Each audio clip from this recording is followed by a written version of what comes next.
The next speech is just I'm launching something, and your name is so we'll have two external speakers. I'll mention in a second. Thank you so much all for coming. We have a very diverse group of people from all sorts of backgrounds, which is very important for anything multi-messenger. So I'm glad that we could all come together from multiple sides. So we're very excited about joint prospects for LSST and gravitational wave observations. We already saw that the first detections of gravitational waves could excite a lot of people. There was a lot of extra work has been put into this since the discoveries. And the next big thing, to some extent, is joint observations of gravitational waves and something electromagnetic or neutrino, which hasn't happened, but we hopefully will not need to wait too long. In the very worst case, we'll have to wait for LSST to come online, which is a few years. So this is going to happen very soon. But in the meantime, so this is, we have a few years until this point.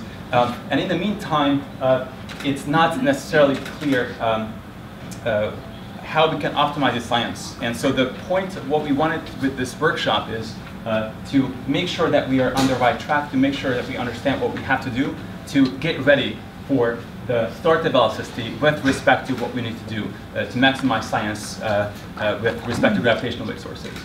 So what we're going to have during this workshop is, I have a timetable here, which you probably saw, and most of you are speaking anyway.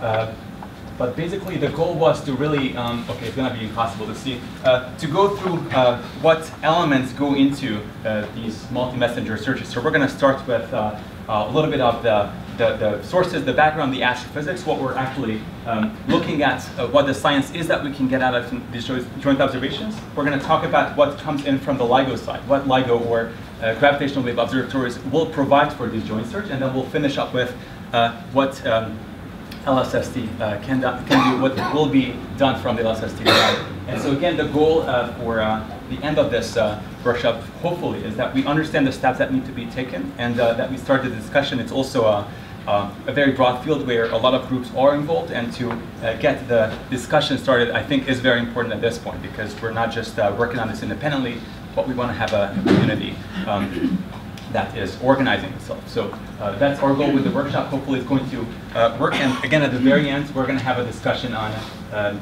summarizing what we learned and what may be the best next steps that we'll also discuss during the workshops. So I'll hand the baton to Morgan, who will introduce LSST a little bit, and then we'll continue with science-related things and LSST today later. Morgan.